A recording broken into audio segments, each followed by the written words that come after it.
Dear students, welcome to GCU Learning Management System. Dear students, FSC Part 1 chemistry का chapter number 8 chemical equilibrium. इसमें आज हम discuss करेंगे applications of केसी।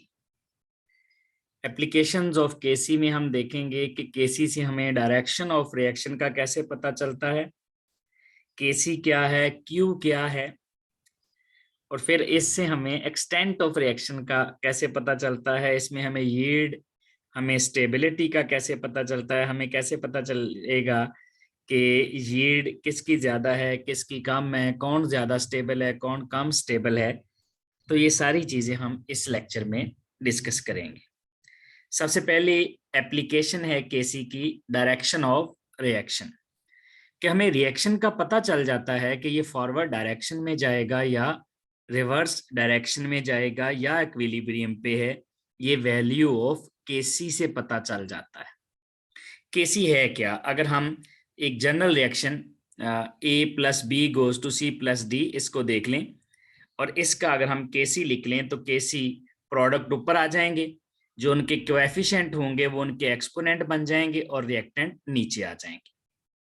ये हो जाएगा केसी, यानी सिंपली मैं कह सकता हूं केसी प्रोडक्ट्स ओवर रिएक्टेंट जो हैं इनकी कंसंट्रेशन होती है, यानी प्रोडक्ट और रिएक्टेंट की कंसंट्रेशन की रेशियो होती है केसी।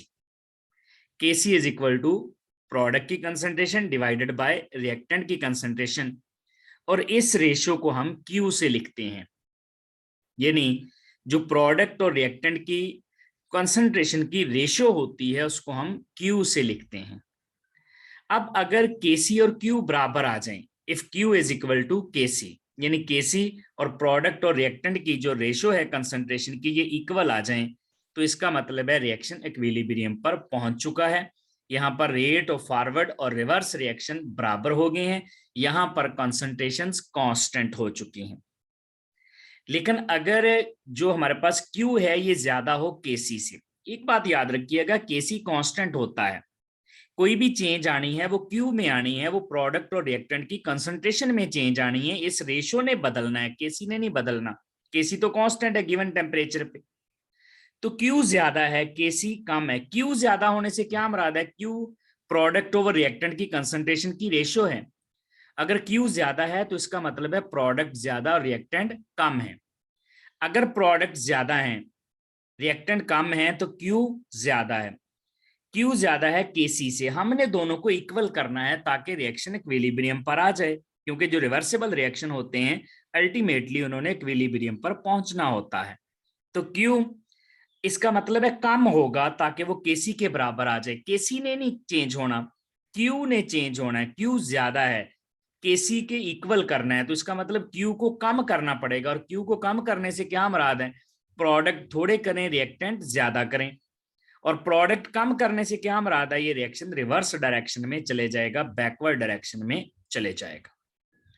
इसी तरह अगर केसी ज्यादा हो क्यू से, अब केसी ने तो चेंज होना नहीं है, क्यू ने चेंज होना है, इसका मतलब क्यू कम है, क्यू को ज्यादा होके केसी के इक्वल आना पड़ेगा। जैसे फर्ज करें केसी हमारा 10 है और क्यू हमारा 4 आ गया है, ये हमारे पास क्यू है और जबकि ये हमारे पास केसी है। अब केसी ने तो 10 ही रहना है, इसका मतलब है क्यू को बढ़ना होगा। कितना होना होगा? 10 होना है, इसको ज्यादा होना है। और क्यू ज्यादा कैसे होगा? क्यू किसके बराबर होता है? प्रोडक्ट की कंसंट्रेशन ओवर रिएक्टेंट की कंसंट्रेशन। तो अगर आपने क्यू को ज्यादा करना है तो इसका मतलब है आपको प्रोडक्ट ज्यादा करने पड़ेंगे और रिएक्टेंट कम करने पड़ेंगे, और प्रोडक्ट ज्यादा करने से क्या मुराद है? रिएक्शन को फॉरवर्ड डायरेक्शन में लेके जाना होगा।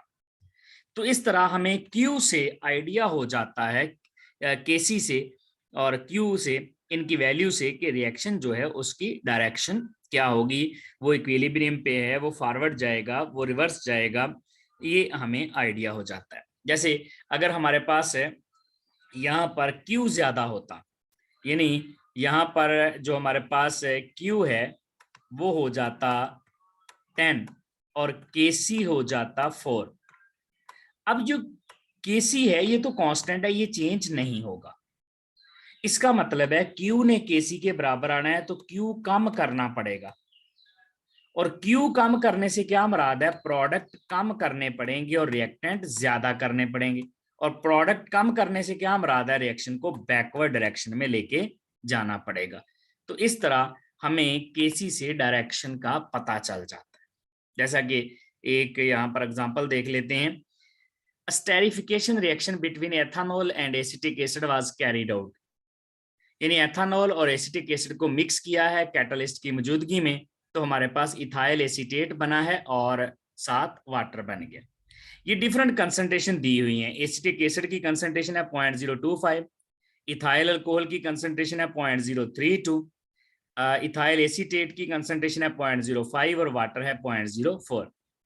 बताएं डायरेक्शन ऑफ द रिएक्शन क्या होगी अगर Kc 4 हो, यानी उसने Kc खुद दे दिया, Kc हमारे पास 4 है, हमें फाइंड करना है Q, और फिर देखना होगा Q और Kc इक्वल हैं या Q ज्यादा है या Kc ज्यादा है। Q किसके बराबर होता है, प्रोडक्ट ओवर रिएक्टेंट की रेशियो।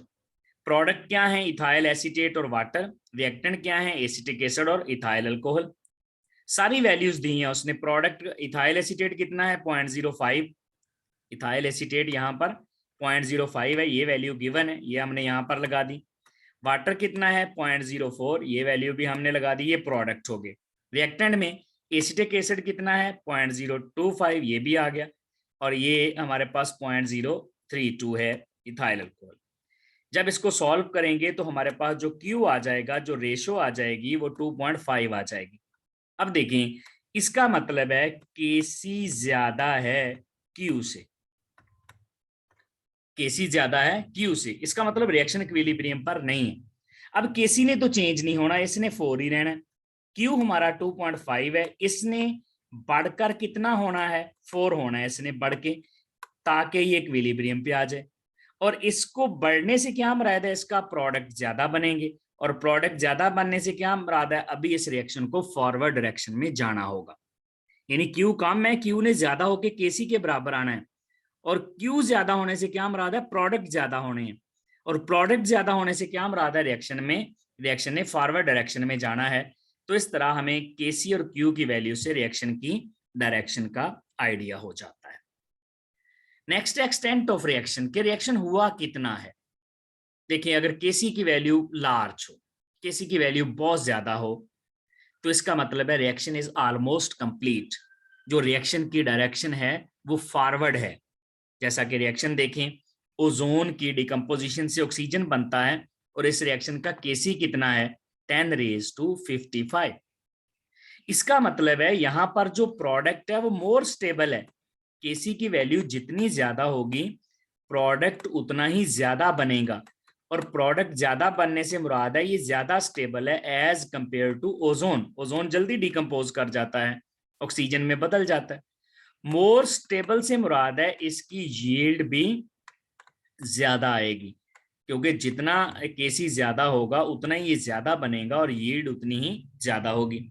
यानी जो रिएक्शन है उसकी डायरेक्शन यहाँ पर क्या आएगी, उसकी डायरेक्शन हमारे पास यहाँ पर फॉरवर्ड डायरेक्शन आएगी, और reaction is almost complete, near completion है। अगर ये रिवर्सिबल रिएक्शन है, कंप्लीट नहीं होगा, लेकिन फिर भी बहुत ज्यादा Kc की वैल्यू है, तो इसका मतलब है प्रोडक्ट बहुत ज्यादा बन गया और रिएक्टेंट बहुत थोड़े रह गए।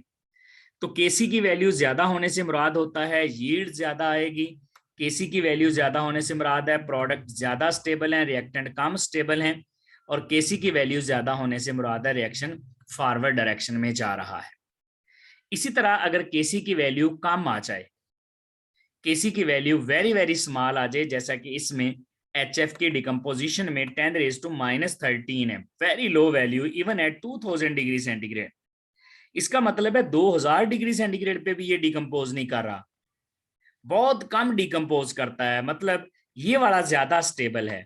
यहाँ पर ये जो प्रोडक्ट है हमारे पास ये ज्यादा स्टेबल बनेगा, सॉरी, यहाँ पर जो हमारे पास रिएक्टेंट्स होंगे ये ज्यादा स्टेबल आएंगे। तो यहाँ पर अगर हम इस रिएक्शन की एग्जांपल लें, HF की डिकम्पोजिशन, तो देखिए Kc कितना कम है, 10⁻13 है, even at 2000 degree centigrade. Temperature देखें कितना ज्यादा है। इसका मतलब ये निकला कि इसको डिकम्पोज करना बहुत मुश्किल है। यहाँ पर रिएक्टेंट मोर स्टेबल हैं, और अगर रिएक्टेंट यहाँ पर ज्यादा स्टेबल हैं तो इसका मतलब है यहाँ पर प्रोडक्ट की यील्ड कम आएगी। ये जो प्रोडक्ट है हमारे पास, इनकी यील्ड लो आएगी। यानी केसी की वैल्यू से हमें पता चल गया यील्ड कम आएगी या ज्यादा आएगी। केसी से पता चल गया कि रिएक्टेंट यहाँ पर ज्यादा स्टेबल हैं, प्रोडक्ट यहाँ पर कम स्टेबल हैं।